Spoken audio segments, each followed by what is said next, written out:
오늘 우리가 읽은 말씀을 가지고 죄인을 부르시는 예수님이라는 제목으로 여러분들과 함께 은혜를 나누고자 합니다. 오늘 우리가 읽은 마태복음 9장 말씀을 읽었는데요. 9장 1절부터 시작하면서 예수님께서 중풍병자를 고치시는 장면이 1절부터 8절까지 말씀에 나오는 것을 보게 됩니다. 예수님께 중풍병을 고쳐달라고 오늘 읽지는 않았지만 그 내용을 잠깐 보면 예수님께 중풍병을 고쳐달라고 사람들이 중풍병에 걸린 사람을 들것에 메고 예수님께 나왔습니다. 그때에 예수님께서 그 병자를 보시고 하시는 말씀이 뭐냐 하면 내 죄사함을 받았느니라 라는 말씀을 하시는 것을 보게 됩니다. 병 고치러 온 사람한테 죄 문제를 예수님께서 얘기하시는 것을 보게 됩니다. 사람들은 그 말을 듣고 깜짝 놀랐어요. 감히 사람으로서 할 수 없는 말을 했기 때문에 그렇습니다. 왜냐하면 병은 사람이 고칠 수 있지만 죄는 하나님만이 해결하실 수 있는 것이기 때문에 그렇습니다. 이 사람이 참으로 참담한 말을 하는구나. 어찌 사람이 저런 말을 할 수 있을까? 어찌 사람이 죄 사함을 받았느니라 라는 선언을 할 수 있을까? 사람들이 속으로 깜짝 놀랐어요. 그때 그 사람들의 마음을 예수님께서 아시고 하신 말씀이 뭐냐면 중풍병자에게 일어나 내 자리를 들고 걸어가라 하는 말과 내 죄 사함을 받았느니라 하는 말 중에 어느 것이 더 쉽겠느냐? 그러나 인자가 세상에서 죄를 사하는 권세가 있음을 너희에게 알게 하려 함이라. 이렇게 예수님께서 말씀을 하셨어요. 이 말씀을 우리가 해석을 해보면 병 고침 받는 게 더 쉬워요? 죄 사함 받는 게 더 쉬워요? 병 고침 받는 게 죄 사함 받는 것보다 훨씬 더 쉬운 문제라고. 죄의 문제를 해결하는 것은 훨씬 더 어려운 문제고, 아니 어려운 문제가 아니라 불가능한 문제입니다. 사람으로서는 불가능한 문제예요. 그러나 육신의 질병은 하나님도 물론 고쳐주시고 하나님의 전능하신 능력으로 병자가 온전하게 되는 역사를 우리는 성경에서 많이 봅니다. 그러나 하나님뿐만이 아니라 사람도 할 수 있는 일이 병을 고치는 일들이에요. 제가 어렸을 때에 시골에 어머니가 저를 낳으시고 저를 기르실 때에 나와서 이제 젖을 먹일 때 아이가 나왔는데 나면서부터 태역이 심했다 그래요. 그래서 온 몸에 머리부터 발끝까지 부스럼 투성이었다고 합니다. 부스럼이 그냥 부스럼이 아니고 막 진물이 나고 막 고름 같은 것들, 찐득찐득한 것들이 머리부터 발끝까지 그렇게 온 몸에 그런 것들이 생겨가지고 그것 때문에 고생을 참 많이 하셨다고 해요. 아이를 안고 젖을 먹이려고 그러면 그 부스럼에서 나오는 진물 같은 게 막 몸에 묻고 그러면서 그것 때문에 안타까워하고 아파하고 마음 아파하고 했었다고 합니다. 그런데 그렇게 고생하는 가운데 어느 날 한 사람이 지나가다가 아이가 그렇게 부스럼이 많고 진물이 나는 걸 보고 하는 얘기가 뭐냐면 내가 당신의 아이의 병을 고쳐주겠습니다 라고 얘기를 하더래요. 그러더니 어머님도 용감하시지 모르는 사람한테 아이를 맡깁니다. 그래가지고 그분이 주사를 한 대 놔줬대요. 주사를 한 대 놔줬는데 그 주사를 맞고 그 후로 깨끗하게 쥐가 나왔답니다. 싹 나왔대요. 그게 맞은 주사가 뭔지는 몰라도 아마 마이신 종류가 아니었을까. 뭐 테라마이신이나 뭐 마이신 종류 있잖아요. 염증 같은 거 치료하는 것들. 그러면서 지금도 만나면 그때 얘기를 합니다. 그때 그분이 참 고마웠다. 지나가다가 내 병을 고쳐줬었다라고 말씀을 지금도 만나면 가끔 하시는 얘기를 듣게 됩니다.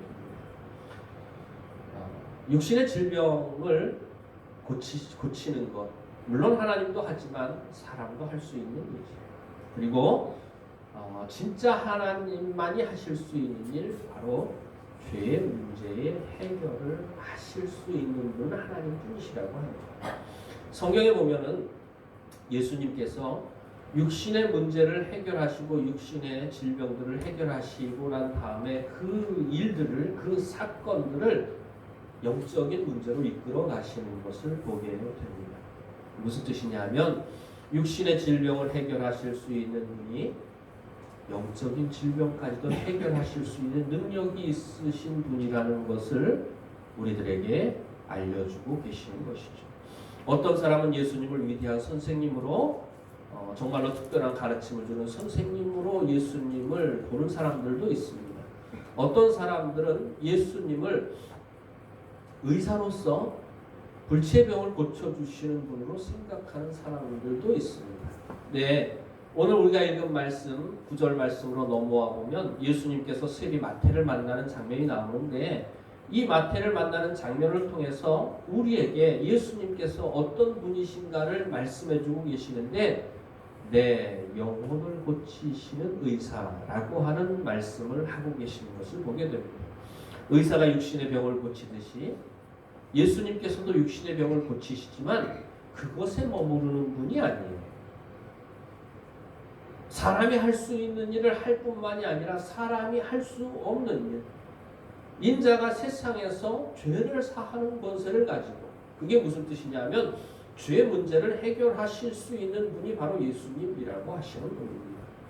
예수님께서 그곳을 떠나 길을 가시다가 세리 마태를 보게 되었습니다. 마태라고도 하고 레위라고도 부르죠. 헬라 말로는 마태라고도 하고 히브리 말로는 레위라는 말로도 그 이름이 설명이 되어집니다. 바로 이 마태복음을 쓴 사람이에요. 마태복음을 기록한 사람인데 이 사람이 예수님을 만나는 장면이 나옵니다. 이 마태의 직업은 세리였습니다. 세리는 그 당시에 큰 중한 죄인이었어요. 민족의 반역자입니다. 민족들에게 세금을 거두어서 로마에다 갖다 바치는 일을 했고 그것으로 자기의 주머니를 떡고물로 배불리는 일을 했었던 사람입니다. 이 마태를 예수님께서 지나가시다 보셨어요. 우리가 조금 아까 찬송을 예배를 시작할 때 불렀습니다만 인애하신 구세주여 내 말 들으사 죄인노라 하실 때에 날 부르소서. 나를 불러달라고 하는 고백이죠. 그런데 나를 불러주십시오가 영어 가사로는 어떻게 되어 있느냐면 나를 그냥 지나가지 마시옵소서라고 되어 있습니다. 그러니까 예수님께서 나를 그냥 지나가실 수도 있어요. 나를 만나 주시지 않으시고 그냥 지나가실 수도 있어요. 그런데 나를 그냥 지나가지 마시고 나를 불러주시기를 바랍니다. 나를 불러주시기를 바랍니다. 라고 그런 고백이 죄인으로 하실 때 날 부르소서. 오늘 우리가 읽은 말씀에 예수님께서 길을 가시다 누구를 보셨어요? 마태를 보셨어요. 그리고 어떻게 하셨어요?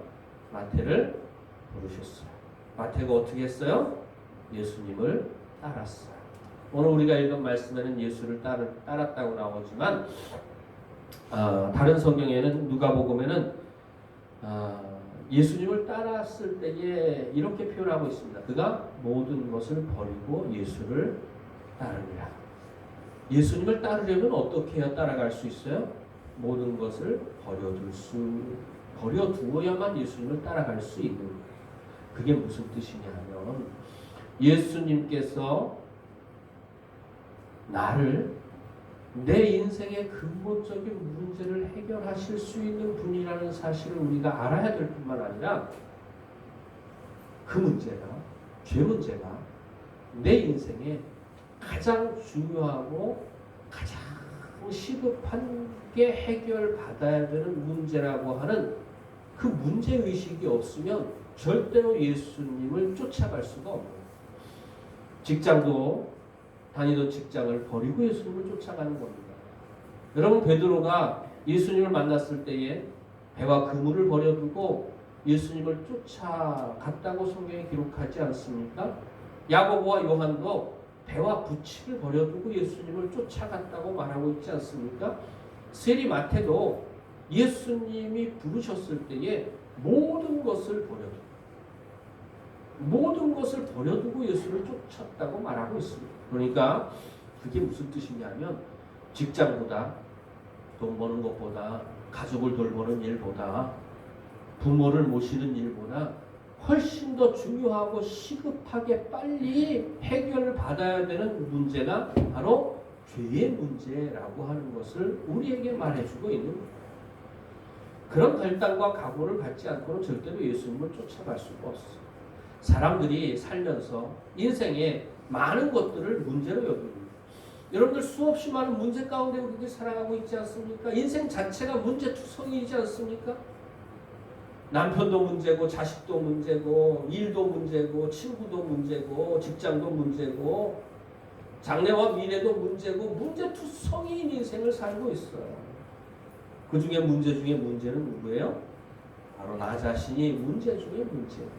하여튼간 인생의 문제 가운데 둘러싸여서 우리가 인생을 살아가고 있는데 그 문제 중에서 가장 큰 문제가 어떤 문제냐면 바로 죄의 문제라고 하는 것입니다.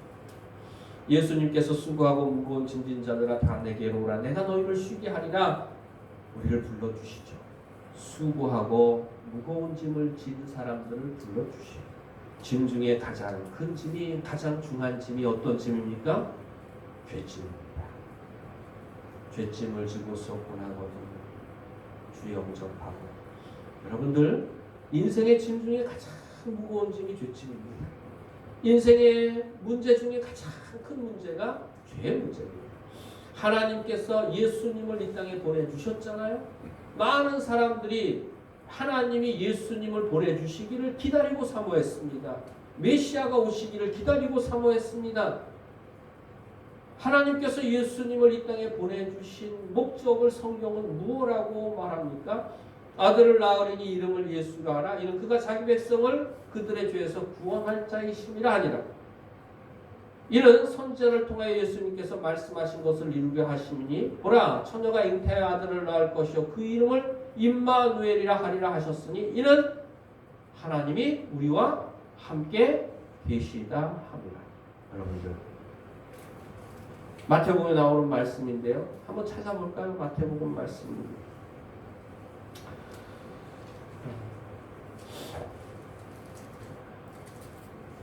1장 21절 말씀입니다.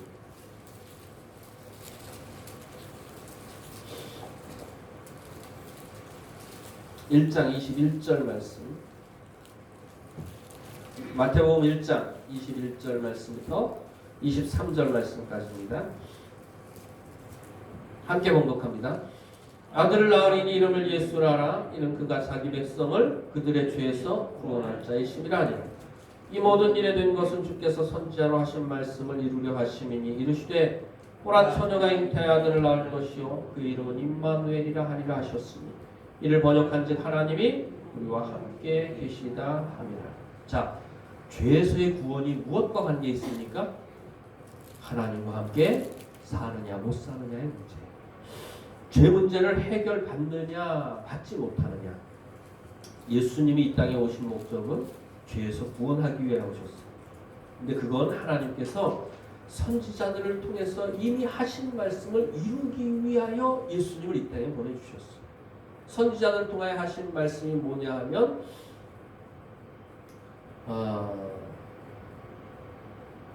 아들을 낳으니 처녀가 잉태하여 아들을 낳으니 이름을 임마누엘이라 합니다. 여러분들 임마누엘의 뜻 다 아시죠?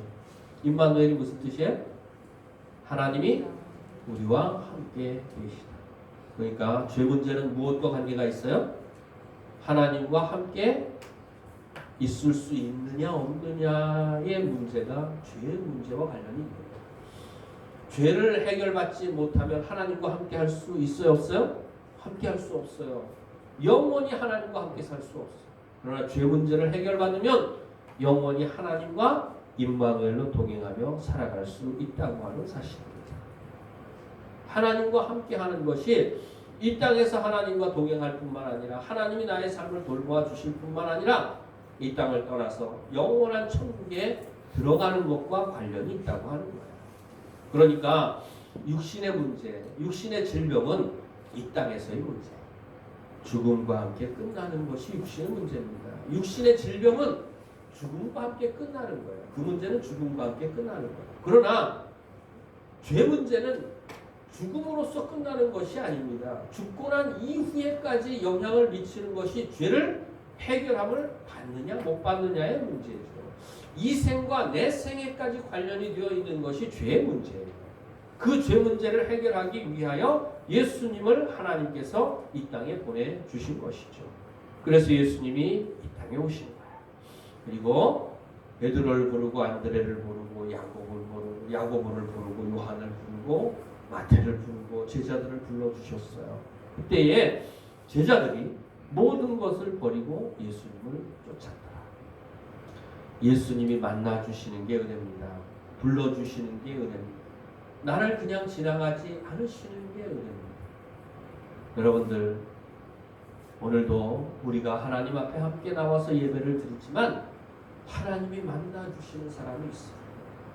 그러나 하나님이 그냥 지나가는 사람이 있어요. 오늘도 예배 가운데 하나님을 만나는 사람이 있어요. 은혜를 받는 사람이 있어요. 마음의 가르침을 받는 사람이 있어요. 감동을 받는 사람이 있어요. 깨달음을 얻는 사람이 있어요. 새 힘을 얻고 변화를 받는 사람이 있어요. 그러나 맹숭맹숭하고 아무렇지도 않게 하나님과 상관없이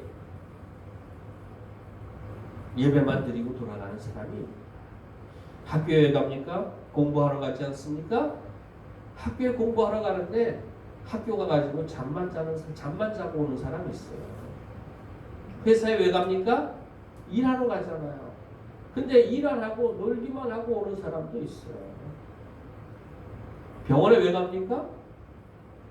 고침 받으러 가는 거잖아요. 병 고침 받으러 가는 거잖아요. 근데 병원에 갔다 왔다는 것으로 위로를 받는 사람이 있어요. 교회에 왜 옵니까? 하나님 만나고 감사하고 찬양하고 예배하고 은혜 받고 변화 받고 좀 더 새로워지고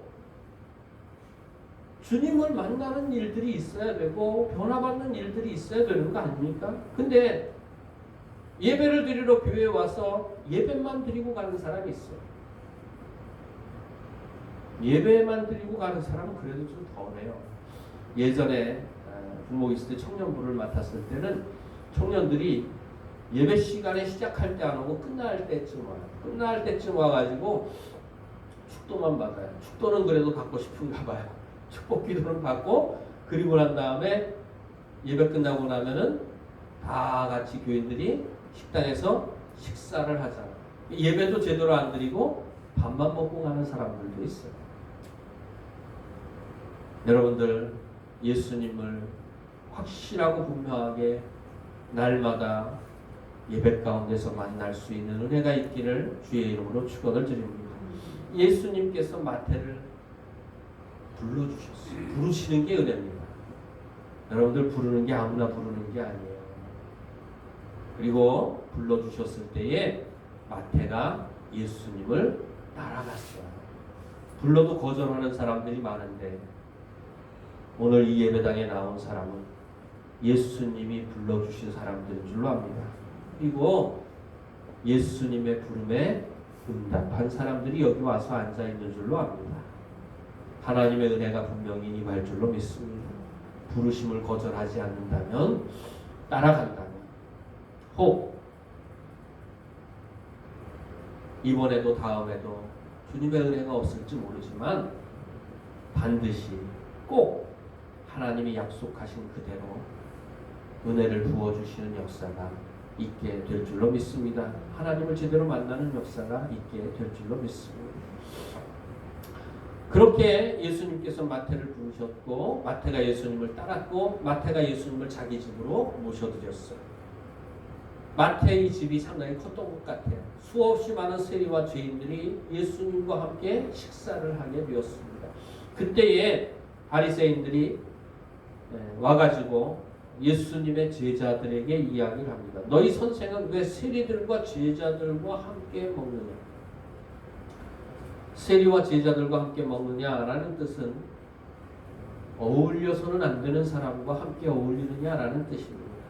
절대로 가까이 해서는 안 되는 사람들을 왜 가까이 하느냐? 예수님은 훌륭하신 분 같은데 그런 이야기입니다. 그러면서 그걸 직접 말하지도 못하고 예수님의 제자들에게 말을 해요.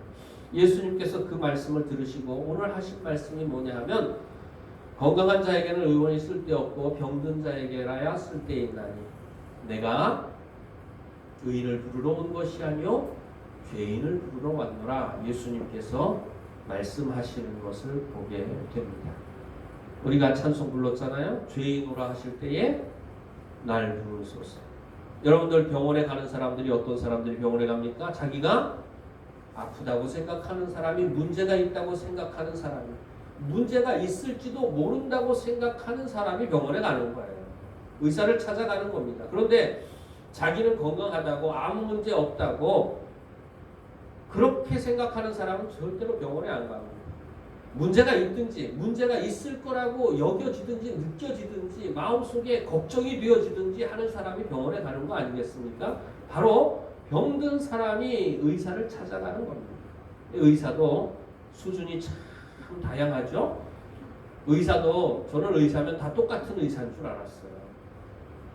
다 공부 잘하고 다 의대 나오고 다 병을 잘 치료하는 줄 알았어요.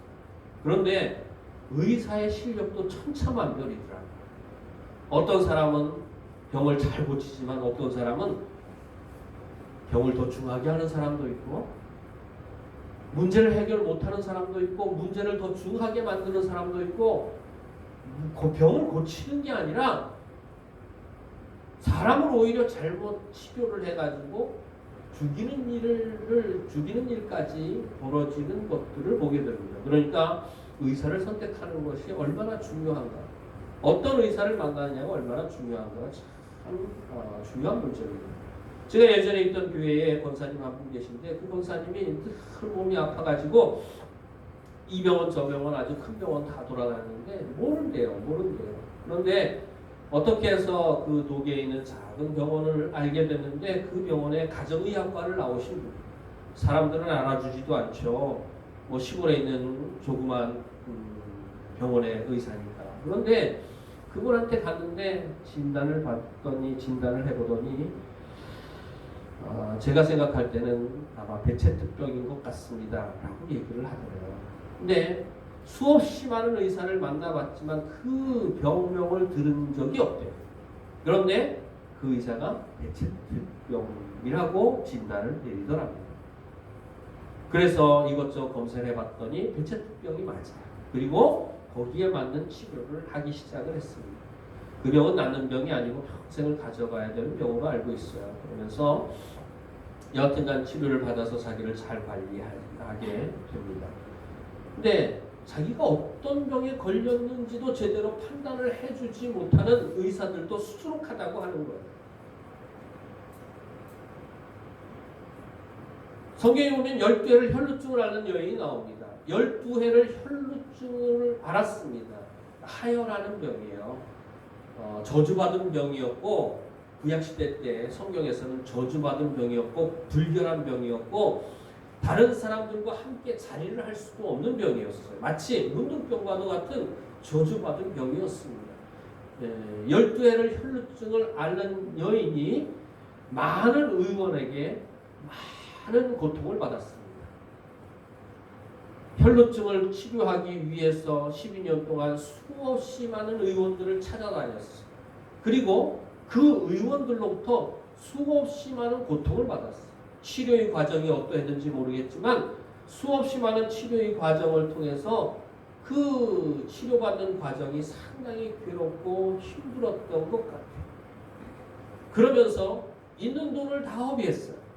병을 고치느라고 돈이 좀 있었던 것 같은데 있는 돈을 병을 고치는데 이 의사 찾아다니고 저 의사 찾아다니면서 진료비로 전부 다 지불을 한 거예요.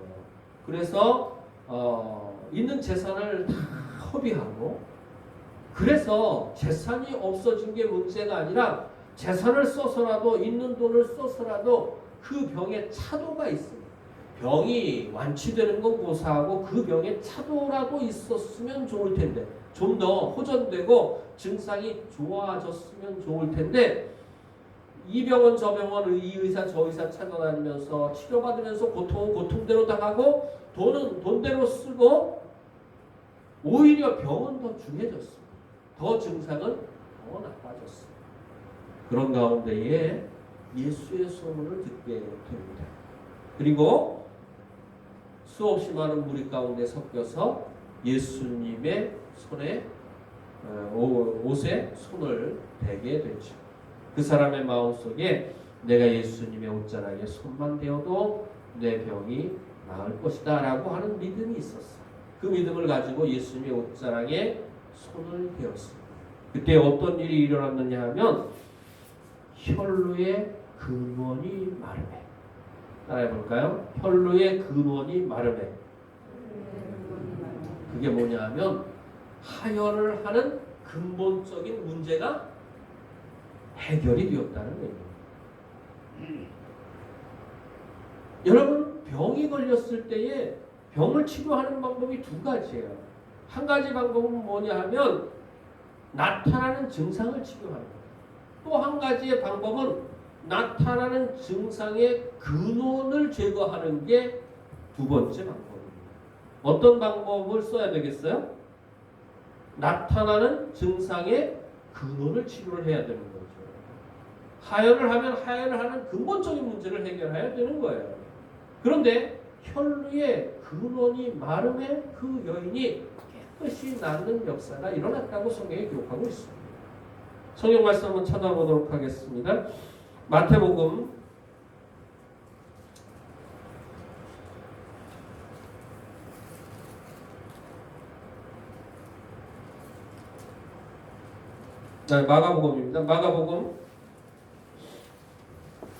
5장 말씀.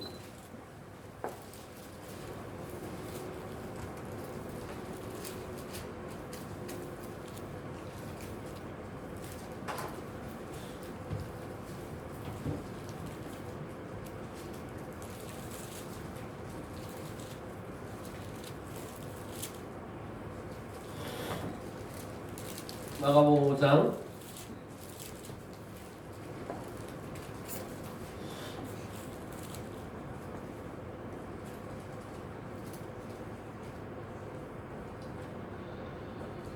25절 말씀부터 보시겠습니다.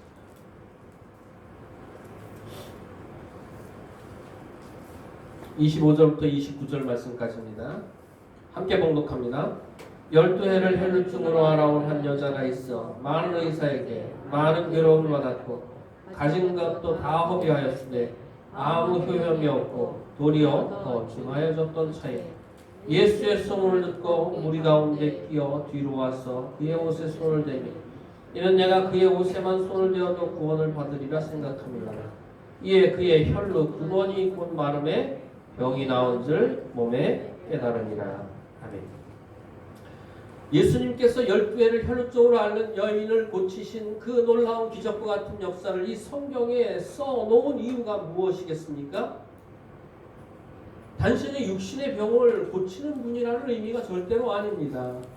육신의 병이 아니라 우리 영혼의 문제를, 우리의 죄 문제를 해결하는 방식에 대해서도 예수님께서 이것과 똑같은 방식으로 해결해 주신다는 뜻이에요. 여러분들, 죄를 해결할 수 있는 다른 방법이 없습니다. 예수님께로 가야 합니다. 이 여인이 용한 의사를 찾아서 이 사람 저 사람 찾아 헤매고 수없이 많은 치료의 방법을, 치료의 과정을 겪으면서 고통을 받고 돈을 허비하고 그랬을 때 얻은 결과가 무엇입니까? 오히려 상황이 더 나빠졌습니다. 그러나 이 여인이 예수님을 만났을 때 자기의 병의 근원이 해결을 받게 되는 역사가 일어났습니다. 수없이 많은 사람들이 이렇게 하면 너의 죄 문제를 해결받을 수 있고 내가 천국 갈 수 있다고 이야기를 합니다. 수없이 많은 종교가 구원의 길을, 구원의 방법을 이야기를 합니다. 그러나 그것은 우리의 문제를 해결할 수 없습니다. 오히려 우리의 문제를 더 크게 만들 뿐이고 우리의 문제를 더 악화시키고 우리의 상황을 더 악화시킬 뿐이에요. 다른 진리가 없습니다. 진짜 우리의 영혼의 질병을 치료하는 의사는 예수님 한 분밖에 없다고 합니다.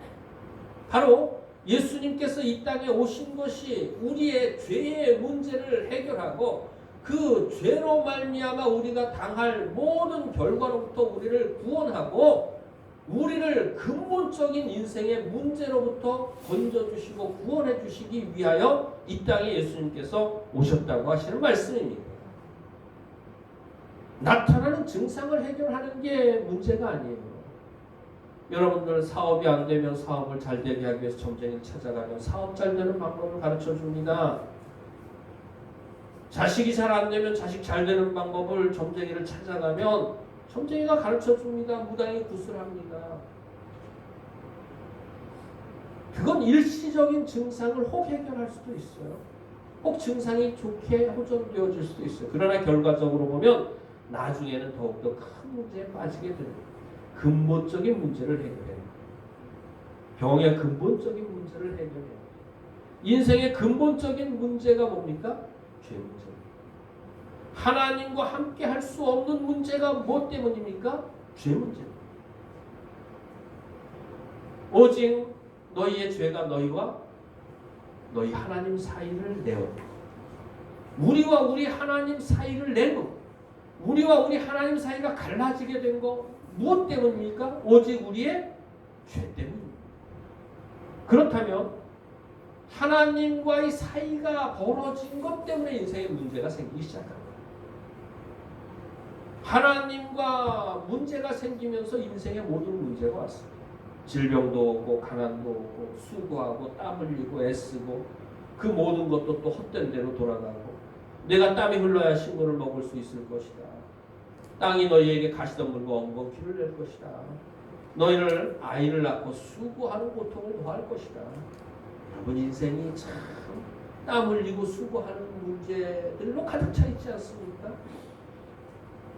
결혼하면 행복합니까? 아이 낳으면 행복합니까? 직장을 가지고 돈을 벌면 행복합니까? 돈을 쌓아놓으면 행복합니까? 자식이 출세하면 행복합니까? 아닙니다.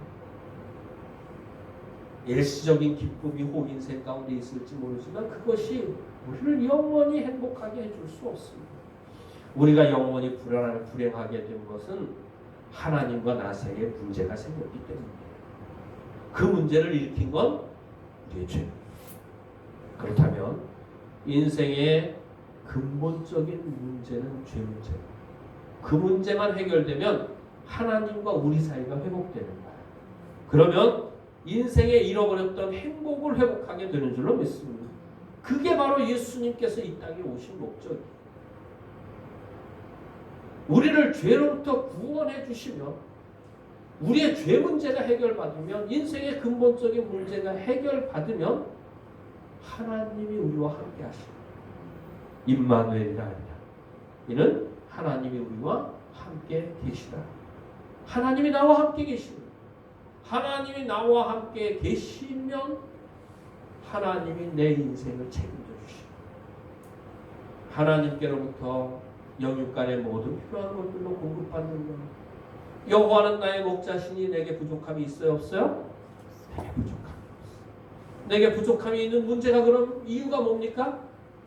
여호와가 나의 목자가 되지 않으시기 때문에 부족함이 있는 겁니다. 주님이 나와 함께 계시고 나의 목자가 되시고 나를 인도해 주시고 나는 그의 어린 양으로 주님의 음성을 듣고 따라간다. 내 인생에 부족함이 없게 되는 거예요. 내가 혹 사망의 음침한 골짜기로 다닐지라도 인생에 혹 원치 않는 어려움과 문제가 닥칠지라도 걱정 없고 염려 없어요.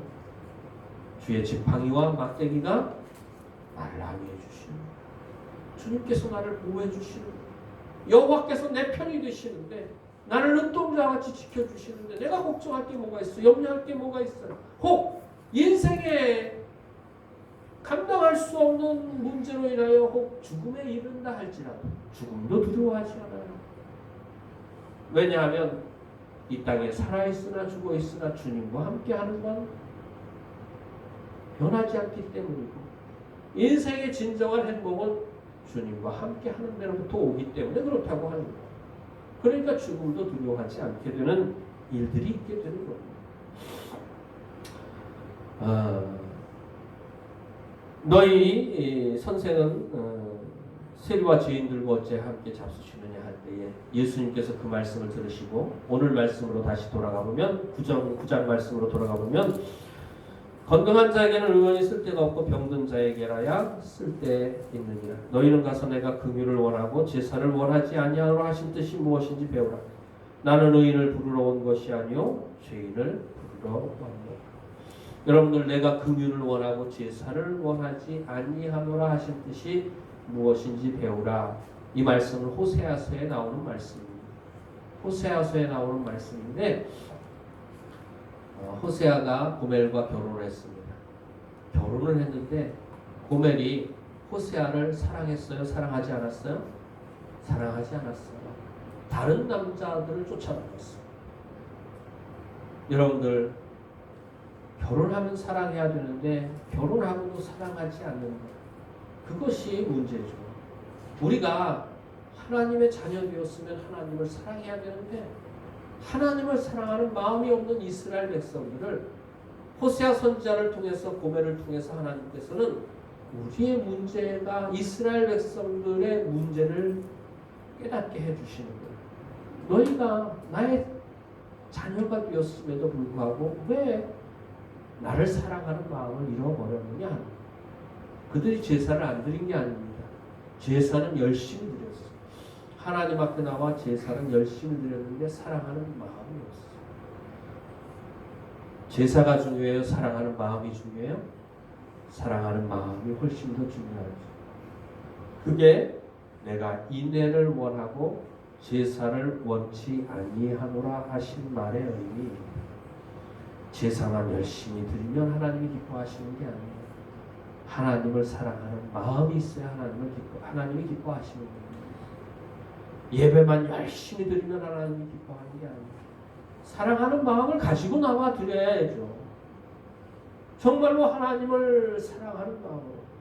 인애하신 구세주여 내 말 들으사. 그 인애가 뭐냐 하면 긍휼, 자비, 사랑이라는 의미입니다. 정말로 나를 사랑하시는 하나님을 사랑하는 마음, 하나님 앞에 나와서 예배를 드리는 것을 하나님께서 기뻐하시는 거지 하나님이 예배를 기뻐하시는 게 아닙니다. 우리가 하나님을 사랑하는 마음이 어디 있습니까? 하나님을 처음 만났을 때 그 마음이 지금 우리에게도 있습니까? 그 뜨거움이 지금 우리에게도 있습니까? 처음 사랑이 우리의 마음속에 지금 있습니까? 처음 만난 날 위하여 진정으로 나 같은 사람을, 나 같은 인생을 나같이 벌레만도 못한 인생을 사랑하셔서 생명까지 버리신 예수님의 사랑 때문에 우리가 통곡하고 울고 회개하고 정말로 나 같은 사람을 사랑해 준 그 사랑 앞에 거꾸러지고 넘어지고 뒹굴렀던 그 기억들이 있습니까? 그 사랑이 지금도 있습니까? 그 마음이 지금도 있습니까? 박해지고 완악해지고 너희가 처음 사랑을 버렸노라. 하나님께서 원하시는 것이 예배가 아니라 인애입니다. 사랑입니다. 자비입니다. 긍휼입니다. 구원받지 못한 사람도 내가 하나님 앞에서 죄인임을 깨달아야 할 뿐 아니야. 구원받은 인생이라 할지라도 구원받고 난 이후에 하나님을 사랑하지 못한 것을 애통하며 회개하는 마음으로 하나님 앞에 나아갈 수 있기를 원합니다. 하나님의 사랑을 몰랐던 사람은 하나님의 사랑을 깨달아 알기를 원합니다. 하나님의 사랑을 체험했지만 잊어버리고 살았던 사람은 다시금 하나님을 향한 사랑을 회복하는 은혜가 있기를 주의 이름으로 축원을 드립니다. 예수 믿기 전이나 예수 믿고 구원받은 우리나 하나님 앞에 행하는 우리의 모습은 지금도 다 죄입니다. 알기 전에는 알지 못해서 그렇게 살았다고 할지라도 알고 난 다음에도 죄인으로 사는 인생, 하나님의 마음을 아프게 하고 슬프게 하는 인생, 참으로 고침받을 수 있기를 주의 이름으로 축원을 드립니다. 예수님이 우리를 고쳐주시기를 원합니다. 우리를 죄로부터 건져주시기를 원합니다. 죄를 용서해 주실 뿐만 아니라 죄를 이길 수 있는 사람으로 우리를 세워주시고 회복시켜 주시는 은혜가 있기를 주의 이름으로 축원을 드립니다. 지금도 우리에게 필요한 분이 바로 예수님입니다. 내 영혼을 치료하시고 내 영혼을 상태를 좋게 해주실 뿐만 아니라 내 영혼을 완전케 해주시는 바로 그분이 예수 그리스도이신 줄로 믿습니다. 우리의 영혼의 죄 문제를 해결하기 위해 이 땅에 오신 분, 바로 그 예수 그리스도의 능력으로 말미암아 죄인은 죄를 용서받고 또 죄 용서받고